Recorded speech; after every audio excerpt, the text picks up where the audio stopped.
I love it. We're back. That's what we're here to do. We're here to ignite the spark here in Meade County, Kentucky, on Kentucky Talks with Mark and Steve. Yeah. As exciting as we can be. It sounded pretty good. I'm throwing that out there for Steve, guys. We're having a little fun here in the studio this afternoon. So, it's Wednesday. It is Wednesday.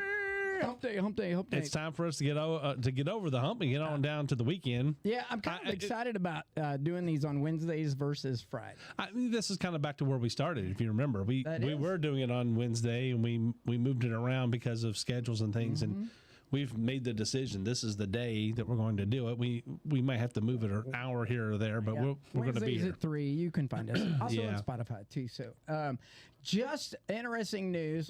Today we're going to kind of go over a lot of the topics that are covering top news in Kentucky today. I do want to get into our first topic today. I want to talk about all the money. Money. Show me the money. So you saw that the winning Powerball ticket did not. That's right. There were 3 winning Powerball tickets sold in Kentucky, but it was not the jackpot. Big one. I mean, they were big, but no jackpots. There was at least one $1 million winner. Yeah. I think there was a $50,000 winner. I don't know what the other one was, but the $1 million winner, for those out there, are you match the 5 white balls, but not the Powerball. Yeah. And don't have the power plays. So hold on, let me see. I got mine here. Wait a minute. 3, 18, 22. Nope, that's not it. Nope. Let's see. But it was 3, 18, 22, 27, 33, and the Powerball was 17. I think 2 of the tickets were out of Lexington and Lexington. One was at EG America. So they get if you buy a Powerball ticket, the store that you bought it from gets a bonus. They get a bonus. Yeah. I'm not sure what the amount is. We should look into that one day just for the giggles of it. Yeah. It's definitely not a huge amount, but it's definitely worth it to the store to sell lottery tickets. So yeah. No, and of course, you get that picture taken and you come back. This will be life-changing because it's supposed to go up. I'm not a lawyer, but I've been watching some videos the last few days about some different things, and I saw one. I saw an interesting episode of a podcast. I'm not sure what the name of the podcast is, but Dave Ramsey, the financial guy, was on there. Interesting little thing is like this guy called in and said, he won he had won $22 million jackpot. Well, his part of it was $22 million with him and his coworkers, right? And he decided not to tell anybody. He and his wife collected the money. They haven't even told their teenage kids. They have 2 teenage kids. They probably don't want to change their lifestyle. They didn't tell anybody. They arranged it so that nobody in their family knows this. And he's still working and such. And it was just an interesting conversation because it sounded like he was doing everything right. He didn't tell his kids. He didn't tell his kids. He said he didn't want his kids to grow up to be waiters, waiting on mom and dad to die. And I was like, that's and so he's like, I want them to decide what they want to be, where they want to go. Before we reveal to them, hey, we've got some finances to help you get there. And so I thought that was very interesting, very down to earth, and a great way. That's the type of thinking that probably allows you to maintain life, long living life after something like that happens. And I think for me, I would want to do the same thing. I mean, there'd be some excitement. Gosh, it would be so hard. That would take some discipline not to say to your mom and dad, hey, but guess what? I would probably set up, before I'd even announce that the ticket was a winning ticket, I'd probably be calling some folks and setting up a trust and some other things. That's you and I have talked about that before. But the thing is, I would want to have the same so that I could keep doing what I'm doing without that obtuseness of having all the money, but I would also be doing things for our community that Yeah, that's the thing. I would be able to just do it. They wouldn't have to know where it came from or how it came about. It just happened, and the needs are fulfilled in our community. I agree, and I don't want anybody to know it was me. Yeah. You know, I mean, I know we're on here, but this is not happening. You know, Yeah. we don't even regularly play the lottery or anything like that. It's I'm going to spend $2 on a billion, on a chance at a billion. yeah, it's 1.4 billion. Yeah, well, it'll probably change by tonight. Well, it already changed. It was actually 1.3. It was 1.3 after the drawing on Monday. With the national ticket sales came in, that kicked it up another $100 million. So it's 1.4 now. Yeah. And so if you know, I think a lot of people already know that out there. That anybody that plays lottery probably knows that. But that they, you know, there's the lottery has a formula for calculating the next prize. It starts down. Is it starting at? I think it starts at 40. I think is where it starts. They haven't had a winning ticket since March, I think, or May. Wow. I think it's March. Let me see. I have it here. You know, and I think it's great because all those funds for the lottery go straight into the educational fund. You know what I mean? Yeah, that's the way. That's the way they got Kentucky to support a lottery. Nope. Yep. Kentucky people, folks, because it had to go through referendum back in the 80s. Yep. I think it was late 80s, early 90s. Well, with this kind of money, why do we pay school tax? No, I'm just kidding. But I'm cheating. That's my plug. Would you take the full? Would you take the full amount, or the cash up front, or would you make them pay it out over 20 years? I've gone back and forth on this. I used to say I would take the full amount and be able to. That way, I have access. At the same time. There's some pros and cons. So the pros are, I'm paying a known tax rate now on the full amount. I get it. I get my money. I can now take that money and you get half of it. You know, you basically you get. They did the numbers after taxes. It's like $360 million is what you would actually take home out of this if you paid the cash out. The question I have is, how does it work if I win the lottery? And I do the 20 year payments, that's $70 million a year. Then you're paying your taxes every year. So the uncontrollable is your taxes could go up or you could go down. So Kentucky, for instance, is getting rid of income tax, right? So they're trying to eliminate that. So right now, if I paid 365, or if I paid on 300, or it'd be about almost $600 million. You'd get about 46% of that in taxes. But my taxes would go down a little bit if Kentucky gets rid of the income tax, right? So there's a well, you're still going to pay. Yeah, but I would rather put into take it, invest it. I get that, and that's the other side of it is there's pros and cons on both of those things. If I take that money, I can still build my wealth over time at $70 million a year. You're going to get about 50-ish million a year out after taxes, and or maybe a little less, but still you're going to be able to build that wealth over time. Well, and if you make mistakes, you're not making mistakes on a lot of the whole amount. You're making mistakes on a part of the amount, on 1/20th. And so you still set up your trusts. You still go about trying to do things the way you would want to do them. First of all, I am not I am not endorsing going out and playing the lottery. Nope. Right. So but it's for you all out there, no, it's interesting. But it's an interesting conversation. Yeah, I get $1.3 billion. It's the 5th largest jackpot since May 31st was the last win. Yeah. May 31st in California. I've been doing an interesting little monitoring and on using like ChatGPT to do some analysis and things, and it's interesting. It's come up with sets of numbers and things that would that could possibly come up and things, and done analysis on things like, hey, when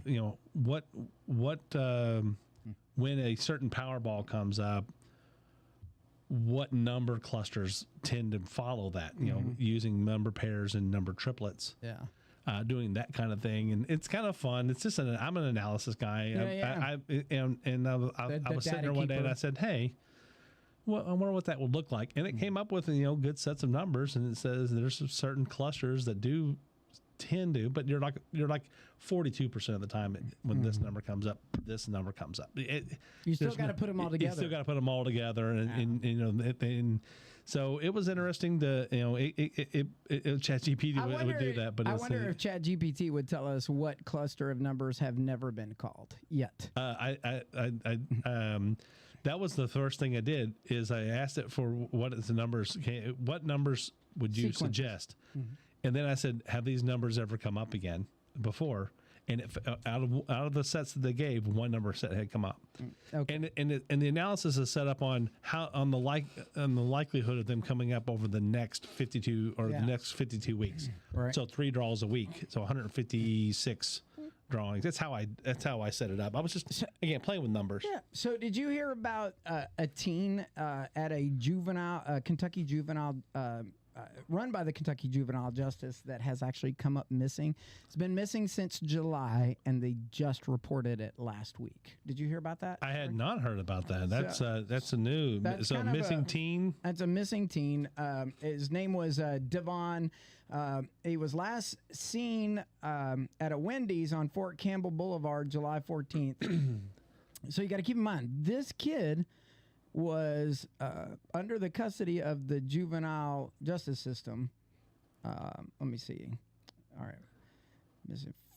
He's been missing from the facility operated by the Kentucky Department of Juvenile Justice for more than a month. Now, I don't know whether that's like a halfway house or that was an actual detainment facility or whatever, but the kid's, it's Devon, I'm going to screw this up, but it's Fallis, Fallis. He's 15. He's been missing from, it was a day treatment center.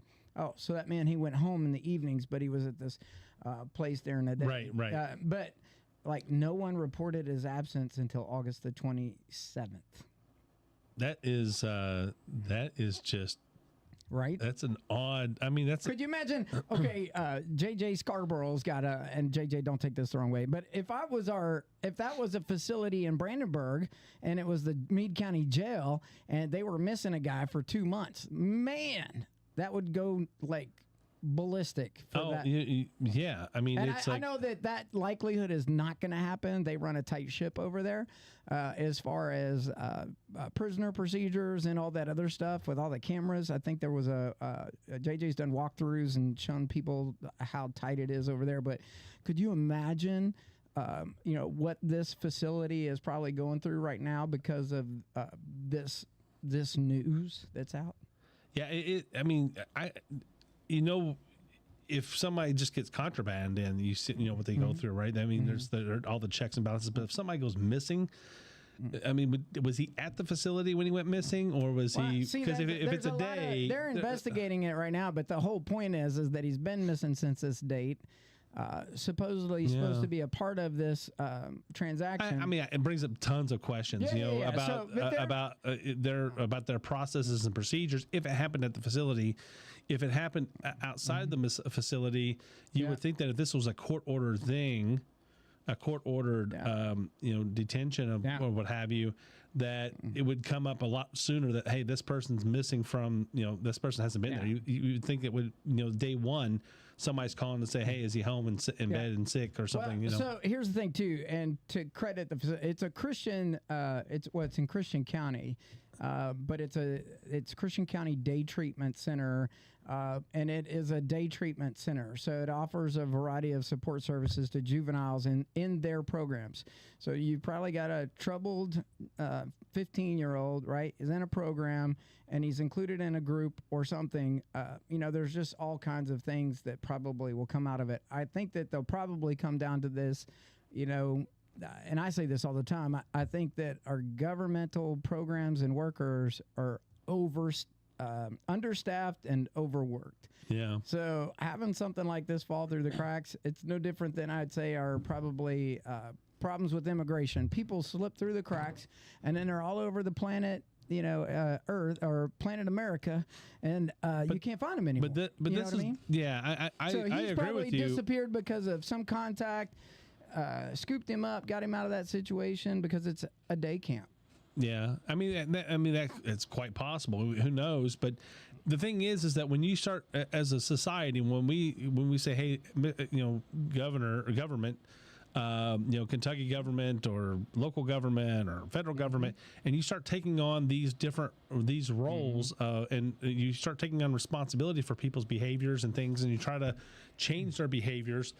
When you take that on, when anyone takes that on, whether it's a government or a private a private company or a private organization, you're taking on a task that you're already. It's one of the most impossible things to do long term. People will fool their way through those things. Oh yeah, I'm better. Just to get out. A saying that I heard when I was young that went like this. It says, you can't change someone's attitude. You cannot change a person's attitude. You can only change their outlook. Yeah. If you can change someone's outlook, then that in turn affects their attitude about life and about things. So you have to let people see a positive future, a positive outcome, or outlook, and then their attitude will instantly change. Obviously, there's cases where you have homicidal maniacs and things out there that their outlook has got a dark twist to it that you really can't affect from the outside because they're not really letting you in to their circle. That's the big thing when you get into those type of people, and I'm not a psychiatrist or a psychologist or anything, but if you're trying to affect somebody who won't let you in, mentally, spiritually, as a friend, there's almost nothing you can do for those people, and those are the people that ultimately you end up having to lock up because society can't reach them. But in these cases, whenever a government takes on that responsibility, it's one of the hardest things to do. It ends up costing us tons of money, and money follows money. Money follows money because now we're in, and now when we realize how hard it is and how much it's going to cost to really get there, if we could just get ourselves back to a Christian attitude in this country. And I'm glad you said that because it's going to be a lead into our next story. So. Because the fact that we have lost our Christian way and lost Christ, a lot of these things are a lot of the drug addiction and alcoholism and things like that are really about people reaching out for God. They're they don't have God in their life. Or they don't have enough of God in their life, or they don't trust what they've heard about God, and that means they need to. That's where loving people comes in. You have to love people through things. You've ever heard that? You can't just regulate. You have to. People make mistakes. You love them through the mistakes. They make another mistake, then you start thinking about regulate. And I think that, but if we could invest as a people, not a government, not but as a people in our society, in each other, in loving each other, and helping them see a future without drugs, alcohol, and show them that be that Christian person to reach out and introduce them to God and Jesus, so that they know what that means. I mean, it's more than just, hey, this is a pamphlet. Go read this and you're going to be great. It's how can I invest in you? How can I invest my life and my love and in you as a person and be your friend and mentor you through something. So you don't live this way. Yeah. God doesn't mean for you to live this way. Giving the homeless a house does not make them less homeless. Nope. It just gives them a place to sleep in the moment. That's right. So. I will give a plug out. Sierra's House does a great job. Absolutely. Of doing exactly that. They've got those folks there, and then there's drug recovery here in Meade County, Kentucky, over at the Old Doll House, which is the Adult and Teen Challenge. Teen Challenge. And both of those are Christian based, church based. Christian based. They follow the principle of loving people. Not everybody can take to it. One of those is mandated, and the other one is voluntary. So depends on it covering two different aspects of the same Sure. problem. One's But getting further ahead of it than after it, but yeah. yeah. It's So- still both are reactionary. So you They're not. Yeah, you were talking about education and Christian values. So Kentucky, did you know that Kentucky could lose 1.4 million in education funding I've from heard the that, federal yeah. government for references to gender ideology? And interesting though is that where did it go? It's Kentucky is one among 46 states and territories told to remove all references of gender ideology. So it's interesting in this conversation because I want you to think about this for a second. 46 states across the United States are now acting where they're confused about gender ideology.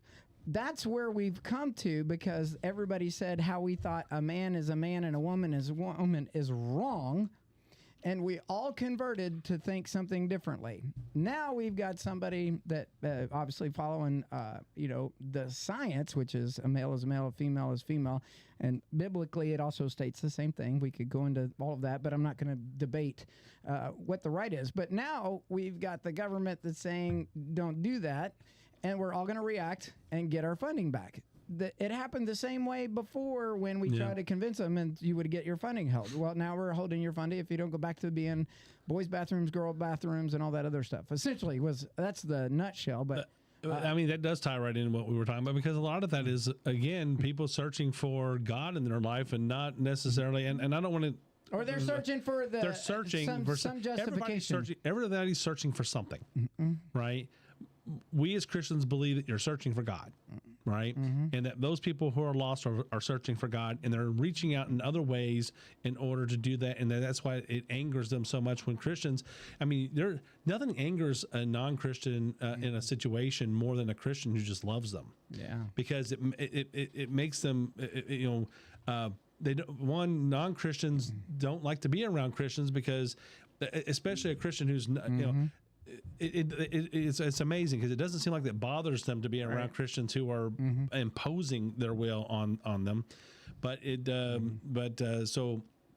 when they encounter a Christian who's just loving them and trying to work through things and as being an example to them, it tends to make them feel guilty about their own thoughts and their own methods of things. And that's the Spirit, in my opinion, that's the Spirit moving into people and working on them where they are, and it becomes hard for them to take it because it's not really physically hurting them, but it's spiritually hurting them, and to me that's that's a pain that all of us have to go through that type of pain whenever we're coming out of some sort of sinful situation into a more righteous situation. I don't know how this became I don't know. I guess the Spirit was just talking to me to talk about this today. Well, I mean, hey, I'm not opposed. Jesus is the way, man.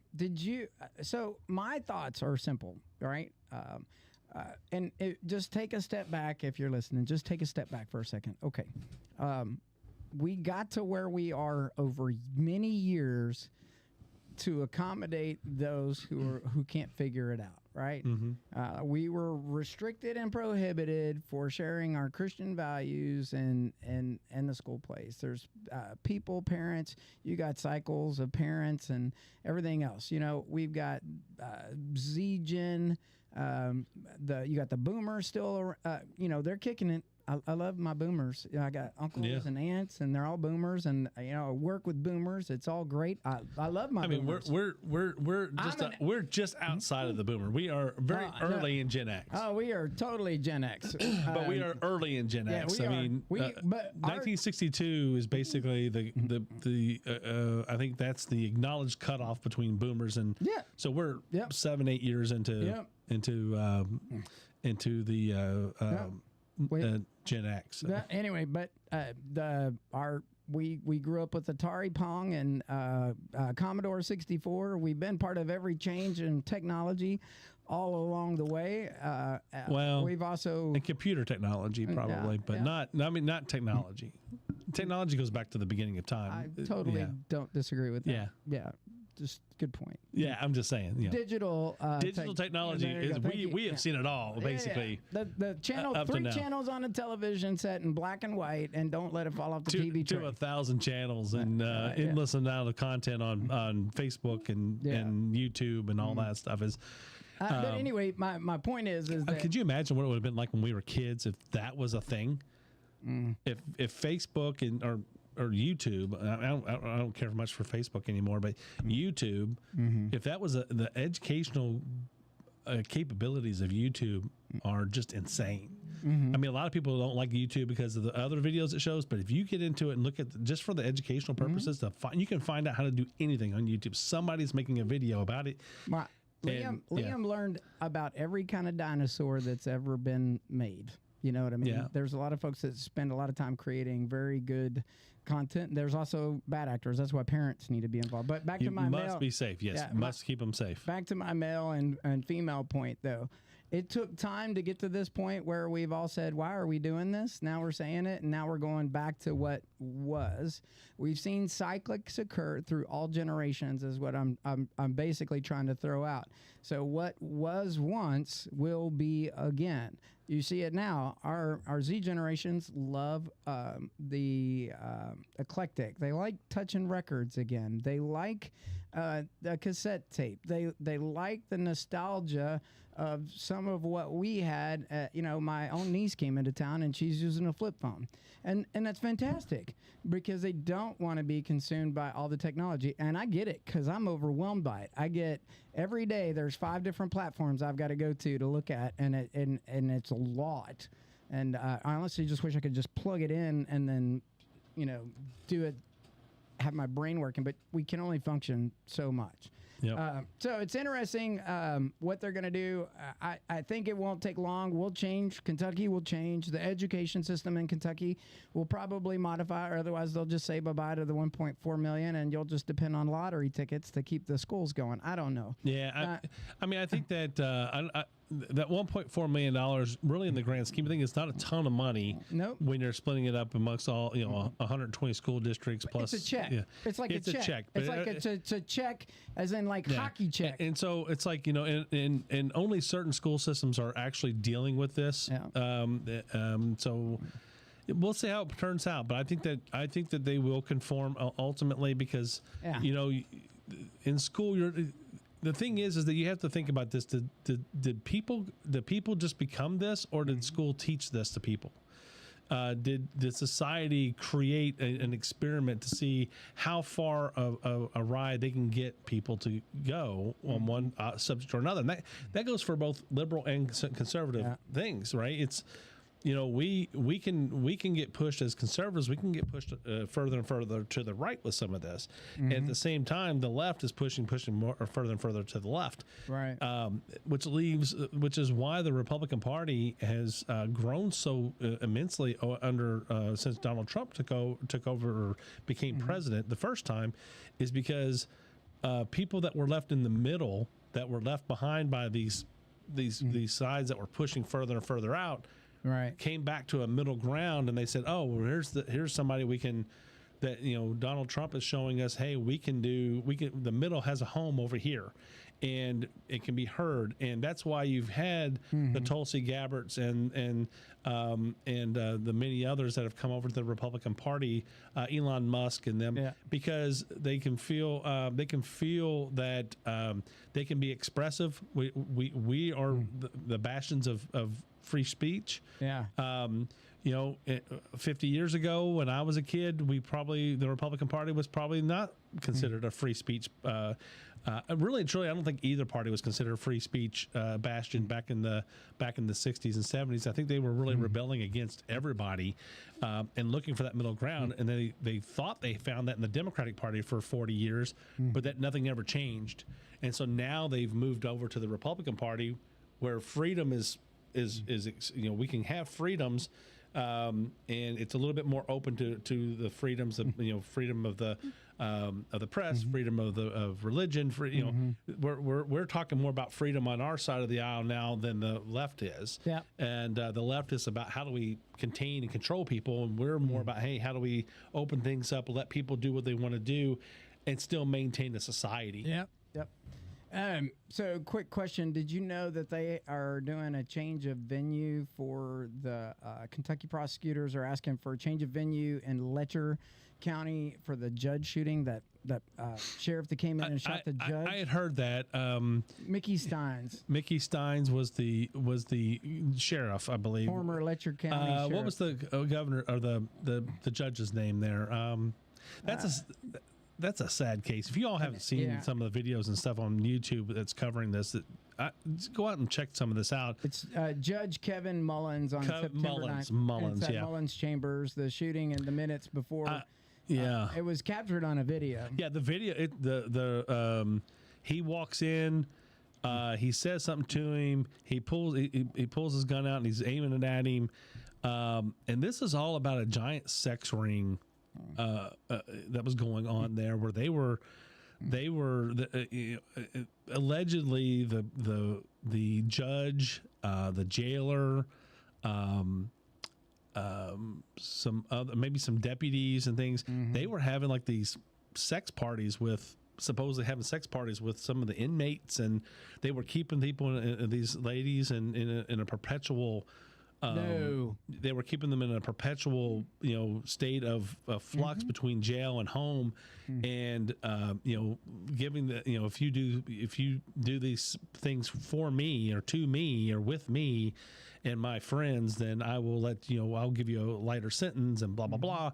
But as soon as they tried to escape that, they would find a new charge or something to keep them in the loop. Wow. Supposedly, I mean that's all needs to come out, but that's what it's about. I mean that's what it's coming down to. The video here is very long. You can find it anywhere on the internet, and it literally just goes from a group full of people to the shooting. I mean, they have all the evidence they need to see for him. We know he's guilty of doing it. It's going to come down to the why he did it. Yeah. Some people are speculating that he did it because Mr. Steins did this because he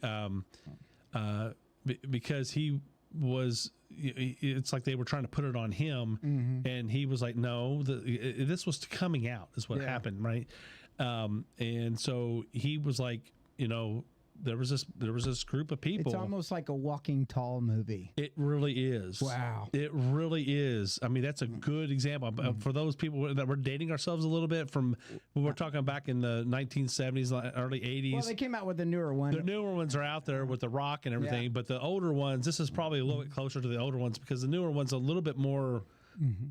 A little bit more fantasized, but this was about real situations that were happening, years ago. Yeah. But come to find out, it's still happening in some of these, rural areas. They just need some Jesus. They do need some Jesus. Well, absolutely need some Jesus. And I get it. And that's part of the problem too. Not part of the problem. That's the reason this is coming. And part of the reason this is coming out is because some of these ladies have gotten off the drugs. They've gotten into, they've gotten Jesus, Telling their testimony, and they're starting to talk about it. Sure. And people are listening. Well, and not to go into trade international news, but they had great coverage about that from the it's the House today. The Speaker of the House came on the news this morning, was actually speaking to reporters about the testimonies of the girls in the Epstein case, and the more of them, and some of them just telling their stories for the first time because they've been too scared to because of the stuff. But I don't know, but in the national news as of late, there's a whole lot of evidence coming out that's showing a whole lot of dirty in our whole, which everybody knows, right? We all walk around, well, we all know they're dirty, but we'll vote for them anyway. You know what I mean? I've met some really great politicians, and I've always had my eyebrow raised at others, and you do that, right? Because you expect them. But man, I'm telling you, I mean, right now, both sides, because of the anonymity of this, or the lack of knowledge about the lists and things like that, both sides are have utilized this case to try to tarnish the other side, to say, oh, he's on the list. Sure. A list of what? Right? I mean, just because he had somebody in your contacts, for a photo op, and Epstein was there for a photo op. That wasn't like they were trying to use their power and prestige to get in with the in crowd, and they were trying to get people. So whether it was Bill Clinton or Donald Trump or whoever, they were leeching on and latching on to these people trying to get into the circles. Well, Comer came on that same newscast. That's why it's related to Kentucky in this bit as we wrap it up. But Comer came on and said that there are a lot of those officials that they've got subpoenas for, and they're getting them scheduled to come in the coming weeks. So it's going to be very interesting to see how that plays out. To your point, hey, look, yes, billionaires always invite politicians. Politicians show up everywhere. Yeah, money and power tend to dive in together. Now, whether you walk through the door of the devil, those are facts that need to be unfolded. We're not going to speculate here. I'll say this: if any one of those people ever saw something that they should have said something, and they didn't do they should, and they didn't do anything about it. I don't care who you are. You're gone. You need to be gone. Yeah. Right. Don't care what your policy is.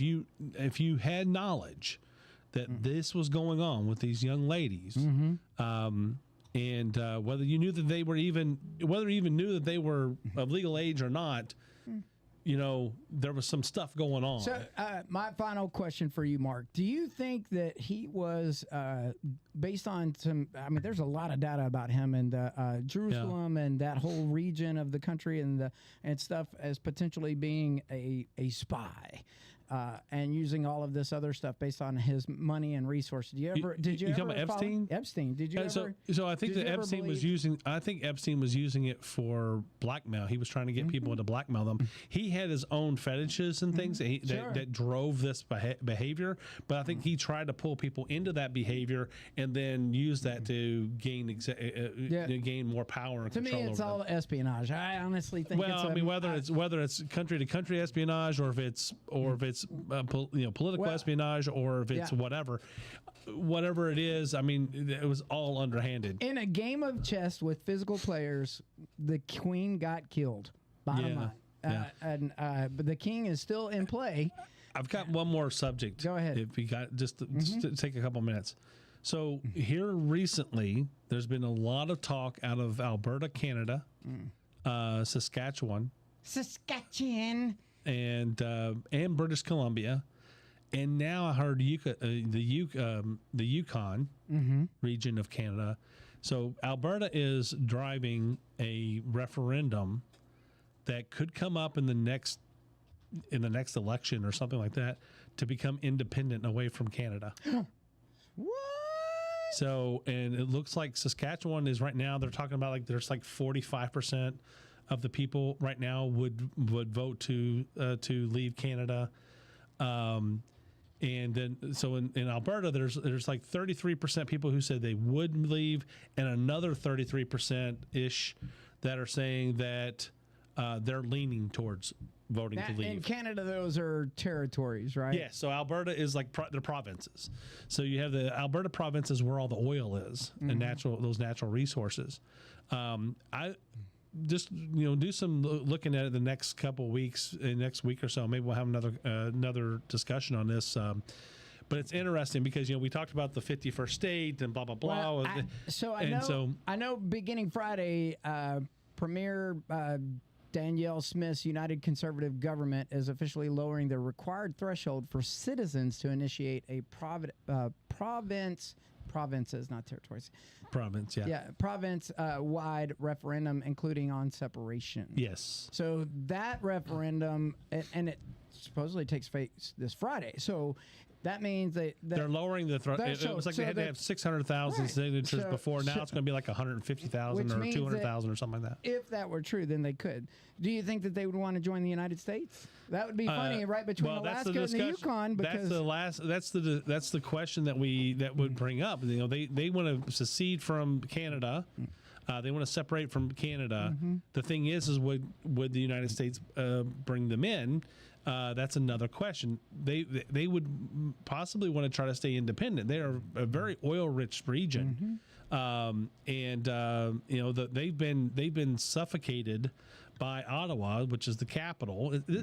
Canada was really run a lot like what you see in the Hunger Games, in my opinion. Yeah, it's like I you gotcha. have the Capitol, Yeah, the yeah. Capitol, all the riches and Yeah. all the foods and stuff are coming get into that. the Capitol. I get that. And then the other outreaching areas are paying the bills, Yeah. right? They're bringing all the. If you think about it, it's the way it is. I mean, there was a guy I saw a YouTube video. Again, this is YouTube. This is people. Mm-hmm. You know, they show. They said that the average Albertan is Mm-hmm.